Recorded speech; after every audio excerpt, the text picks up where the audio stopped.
Well, I'm just sitting up here in the office. It's 6 o'clock now on Sunday night.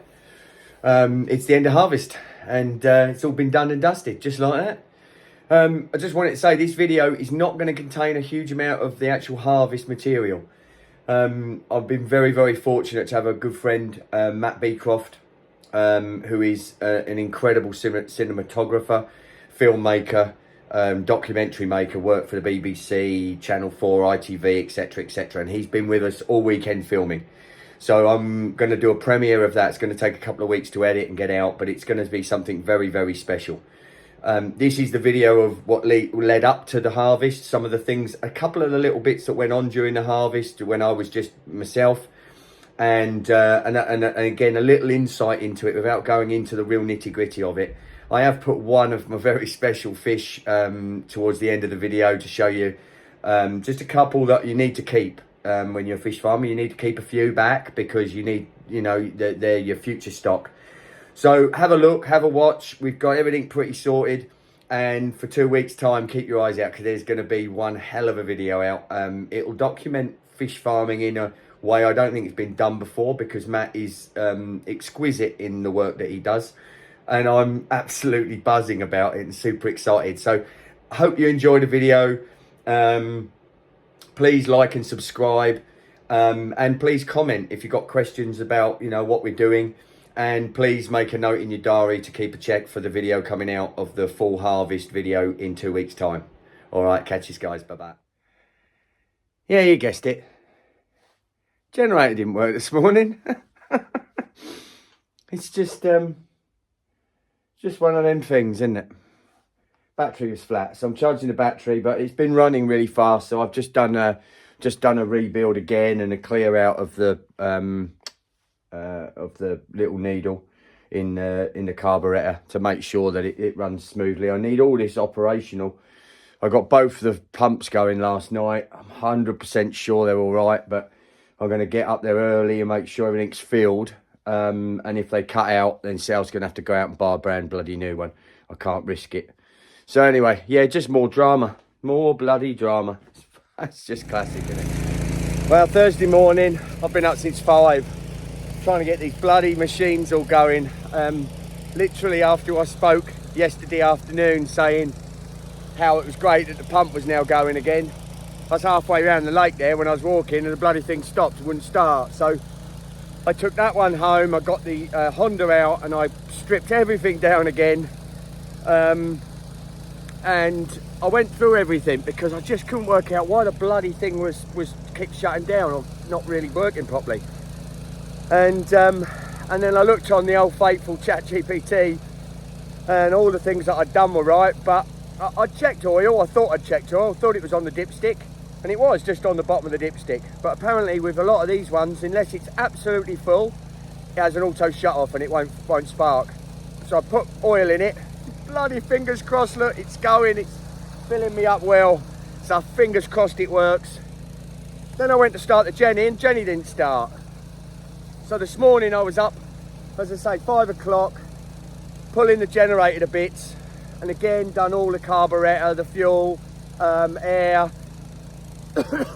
Seems to be working, but seems to be running really fast. So whether I'll balls it or blow it up or something, I don't know. But at the moment it's working and pumping, and I'll show you what it's doing up here because it's quite a nice little bit of flow. Billy's actually bringing another generator for me, so I'll have a backup anyway, so hopefully that'll be all right. So there you go, that's the rate of flow from the lift pump, which is coming straight in from the river. I'm just doing it as a test at the moment, but that's basically what's going to be running for the whole time that fish are in this pond. Quite a nice bit of flow of water, and it should be enough. Obviously I can also put the lift pump, the bigger lift pump, 3-inch pump on there if I need to. I can test DO2, but I think that'll be all right. Water temperature, very cold. It was frosty last night, ice all on the lake. I'll show you that. There you go, look, ice still on that little tank with the one little C1 in, and there's still bits of ice out on the lake there. All the margins were done. We're nearly down now to the nearly down on the siphon, so there's not a lot more to come, and then I'll close it up, shift the siphon over because you don't want to be getting down near that because that's got a lot of power and a lot of suction. So yeah, I shall lower it, probably not a great deal more. A lot of the water up at the top end there at the moment is super shallow, so we're going to try and just do it a little bit deeper so that we don't drag the lead line in the mud so much this year, and we'll see how that goes. But it's all going to plan at the moment, thankfully. Famous last words from me, innit? Catch us later, guys. Bye bye. Well, I was putting fuel in the generator, and then the actual lift pump stopped working. It was just fuel. Brilliant. I thought, fantastic. I fill it up, pulled to start it, snap pull cord. Again. I know I got a strong right arm, but that's freaking ridiculous. I'm hoping up here I've got some like electric rope that might be really strong, and it might just do the job and get me out the shit at the moment, because the other pull starter from the Honda, although they're basically copies, the cheap one's a copy of a Honda, it's different connection in there because obviously there's probably copyright on it, so it won't. Just try transferring that over and it won't fit. So let's have a look. What have I got? Have I got something that'll do it? I've got to have a look. All right, catches. All right, so I've repaired it, look, with this electrical rope. I'm hoping it'll do the job for me and get me going, because this one's just slightly different on the connection piece to the Honda one. So hoping that'll work. Let's give it a go. Thank you, God. We're back going. I tell you, there's never a dull moment. Ever a dull moment in this game. Anyway, let's crack on. I've got loads to do. So here we are, guys. Finally here again. Harvest day. One little drama this morning. I got up here just before it got light. We're all set up. Boys are just arriving. I've just seen the car lights arrive. One little drama, because there always is, isn't there? I have the outlet pipe that comes out from the tank where I'm going to be holding all the fish. Some reason after 3 years or so, the end screw cap had popped out, so the tank was down about 2 foot, foot and a half. Not ideal. Won't go back on, so I've had to just bung a hell of a load of polythene and towels up inside the hole. Hopefully just reduce the flow to a trickle.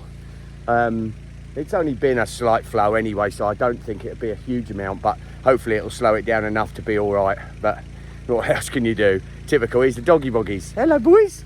Hello, boys. Look, hello. Hello. So here we go. We're on. Like Donkey Kong. I'll give you a picture of the scene. Here we are. This is it this year. It's not the big marquee. Gone a bit more streamlined with the old Oz tent, look. But we've got cooker and we've got our food. I've got my marker things. Everything's here. All my batteries, dry suits, everything that we might need. I've got a couple of extra things to make up. A couple of extra bits. And here we all are. Here's Sally. Here's Sally. And we're all good to go. You all right, girl? So we're all good to go.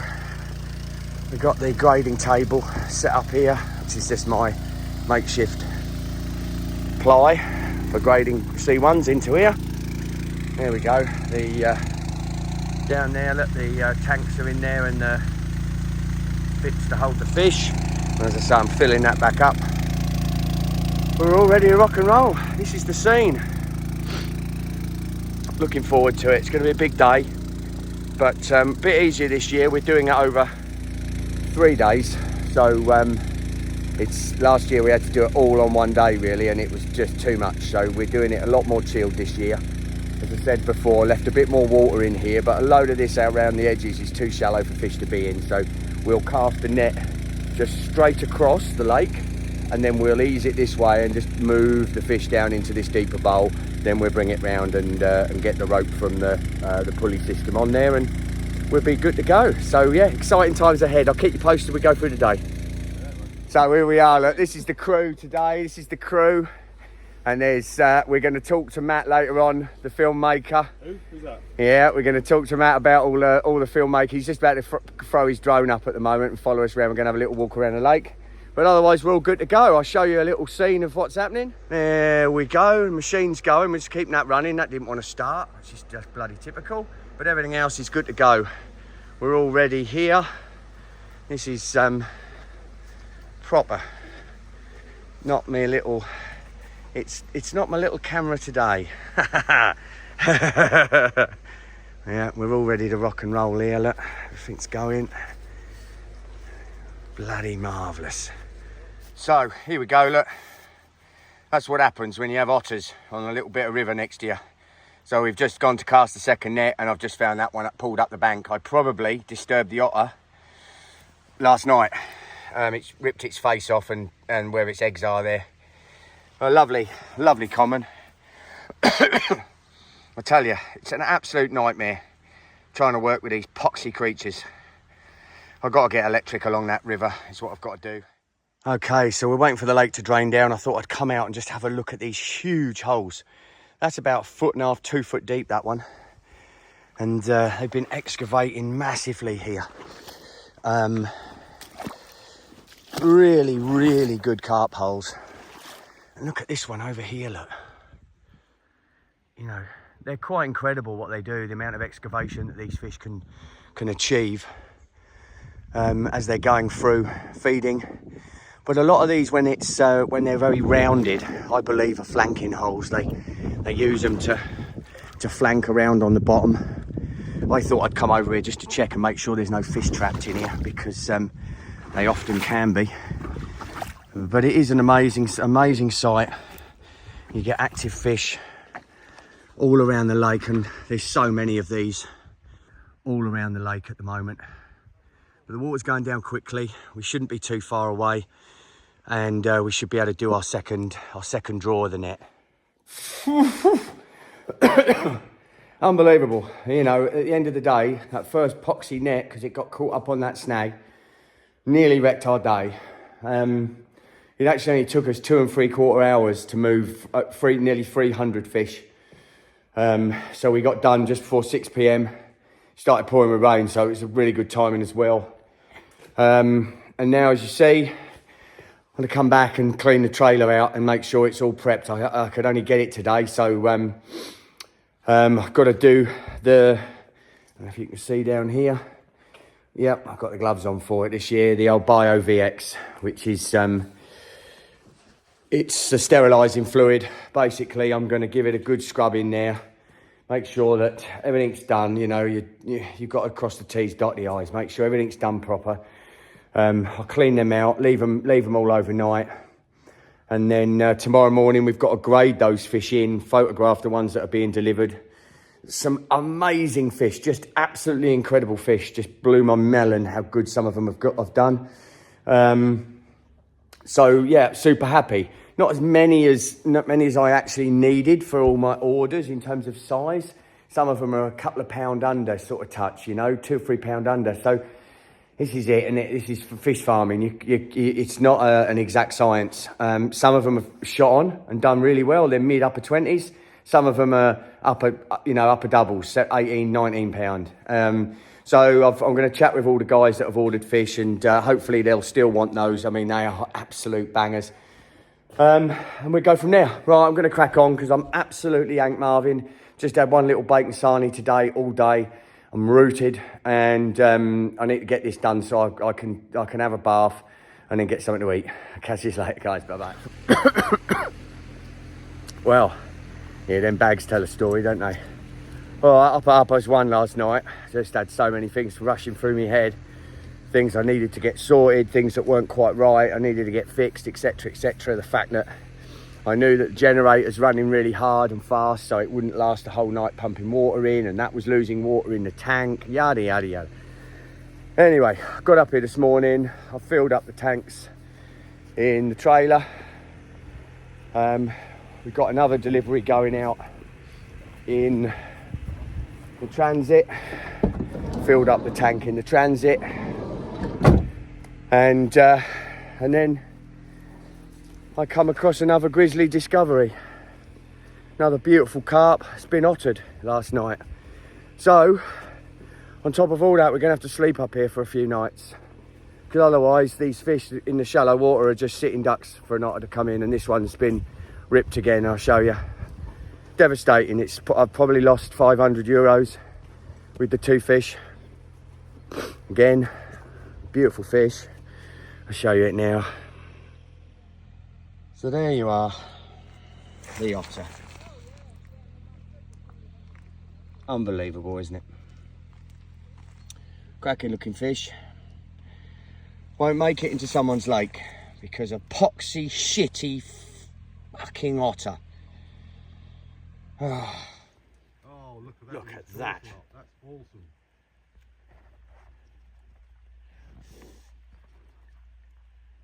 Amazing, isn't it?